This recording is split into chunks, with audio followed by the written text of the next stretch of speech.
वलैसत तौबतु, उनकी तौबा तौबा नहीं है जो गुनाह करते रहते हैं, और ये उनका लाइफ स्टाइल बन जाता है। वो कहते हैं एक मरतबा मुझे हज करने दो ना, हज के बाद देखो मेरी जिंदगी में कैसा इंकलाब बपा होगा। ये रमजान तक इंतजार करो, रमजान शरीफ के बाद देखो रमजान शरीफ में मेरी रूहानी दुनिया और मेरी जिंदगी में ऐसा इंकलाब बपा होगा कि तुम मुझे डिफरेंट पर्सनालिटी पाओगे।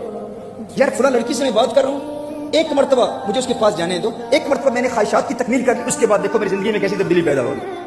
इतने वक्त से इस हराम कारोबार में कामयाबी हासिल करना चाह रहा था, अब मेरे लिए कुछ रास्ते हमवार हुए और अब आपने मुझे तौबा का तरीका बताना शुरू कर दिया। मुझे कम से कम इतना पैसा कमाने दो, इस बिजनेस में मैं कामयाबी हासिल कर लूं, फिर देखो मैं तौबा करूंगा और मुझे तौबा पर इस्तिकामत मिलेगी। ऐसे लोगों को तौबा का मौका ही नहीं मिलता, ये ताखीरी हरबे इख्तियार करते रहते हैं। देखिए यहाँ पर फरमाया, यहाँ बिजहालत नहीं फरमाया, जिसकी तौबा कबूल होती है वो कौन है?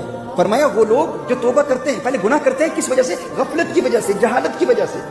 लेकिन क्या है? सुम्मा यतूबून मिन करीब, जो ही गुनाह की वो ख्वाहिश दिल से निकल जाती है फौरन फिर तौबा कर लेते हैं। भाई जब ख्वाहिश ही खत्म होगी, शैतान का गलबा हुआ, शहवत गालिब आई और फिर वो ख्वाहिश की तकमील भी होगी, अब तौबा में ताखीर क्यों? नबी करीम सल्लल्लाहु अलैहि वसल्लम ने इरशाद फरमाया, जब इंसान गुनाह करता है तो इंसान के दाएं कंधे पर जो फरिश्ता है वो बाएं वाले को कहता है, इंसान से गुनाह हो गया, गुनाह के फौरन बाद ये फरिश्ता बाएं वाले को कहता है कि अभी इसका गुनाह न लिख। किस वक्त तक? 6 सात, 6 घड़ियों तक, एक कौल की रोशनी में 6 घंटों तक वो फरिश्ता गुनाह नहीं लिखता। नबी करीम सल्लल्लाहु अलैहि वसल्लम ने इरशाद फरमाया कि अगर उन 6 सात से पहले, उन 6 घड़ियों से पहले वो बंदा तौबा कर ले तो वो गुनाह लिखा ही नहीं जाता। सुम्मा यतूबून मिन करीब, फौरन तौबा कर ले। अगर गफलत की वजह से गुनाह हो गया है तो तौबा में हम ताखीर न करें। लेकिन अगर हमने ये लाइफ स्टाइल बना लिया है, मैंने इतना अरसा गुनाह करने हैं और उन गुनाहों के बाद फिर एक वक्त आएगा मैं तौबा करता हूँ, ऐसे बंदे को तौबा का मौका ही नहीं मिलता। यानी अगर इन दोनों का मुकारना किया जाए, मुवाजना किया जाए, कंपेयर किया जाए इन दोनों को, एक एटीट्यूड ये है कि एक बंदा गफलत की वजह से उससे गुनाह हो जाता है, लेकिन उसने ये गुनाहों भरी जिंदगी को अपना लाइफ स्टाइल नहीं बना लिया।